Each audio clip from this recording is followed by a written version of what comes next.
അവസാനം big boss അണ്ണൻ നമ്മുടെ ഗബ്രിയെ വീണ്ടും പവർ ഹൗസിലേക്ക് എടുത്തിരിക്കുകയാണ് സുഹൃത്തുക്കളെ.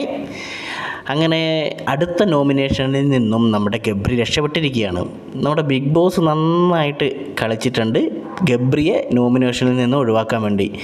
അതുകൊണ്ട് തന്നെ ഇപ്രാവശ്യം ഗബ്രി പവർ ടീമിൽ എത്തിയിരിക്കുകയാണ്. എങ്ങനെയാണ് പവർ ടീമിൽ എത്തിയിരിക്കുന്നത്?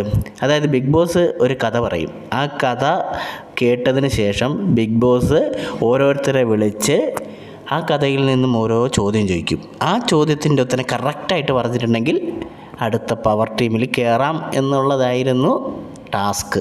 ആ ടാസ്കിൽ കഥ കേട്ട ഉടനെ തന്നെ ആദ്യം തന്നെ നമ്മുടെ ഗബ്രീനെ വിളിക്കുന്നു.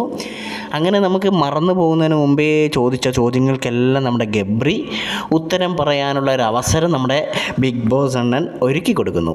എങ്കിൽ മാത്രമല്ലേ അടുത്ത ആഴ്ച നമ്മുടെ ഗബ്രീനെ രക്ഷപ്പെടുത്താൻ വേണ്ടി പറ്റൂ. ഒരാഴ്ച കൂടെ നീട്ടിക്കൊണ്ടുപോകാനും വേണ്ടി പറ്റുള്ളൂ. നോമിനേഷനിൽ നിന്ന് രക്ഷിക്കാൻ പറ്റുള്ളൂ. അതേതായാലും ബിഗ് ബോസ് കറക്റ്റായിട്ട് ചെയ്തിട്ടുണ്ട്. പുറകെ പിന്നെ നന്ദനേനെയും ജിൻഡോനെയും വിളിച്ചു. അപ്പോഴത്തേക്കും കഥ ഏകദേശം മറന്നു പോകുമല്ലോ. അപ്പോൾ ചോദിക്കുമ്പോഴത്തേനും നമുക്ക് ആൻസർ ചിലപ്പോൾ പറയാൻ പറ്റിയെന്ന് വരില്ല. കാരണം വെച്ചിട്ടുണ്ടെങ്കിൽ നമ്പറാണ്, വലതാണോ ഇടതാണോ അങ്ങനെയൊക്കെയാണ് ക്വസ്റ്റ്യൻ വരുന്നത്. അതുകൊണ്ട് തന്നെ കഥ കേട്ട ഉടനെയാണെങ്കിൽ നമുക്ക് എങ്ങനെയും ചിലപ്പോൾ ഓർമ്മ വരും. അതേതായാലും ഗബ്രിക്ക് അങ്ങനെ ഒരു ചാൻസ് നമ്മുടെ ബിഗ് ബോസ് ഒന്നും കൊച്ചു ഗള്ളൻ ആക്കി കൊടുത്തിട്ടുണ്ട്. അങ്ങനെ ആർക്കും മനസ്സിലാവാത്ത രീതിയിൽ നമ്മുടെ ഗബ്രിയെ എന്ത് ചെയ്തു, പവർ ടീമിലേക്ക് എടുക്കേണ്ടി വന്നു.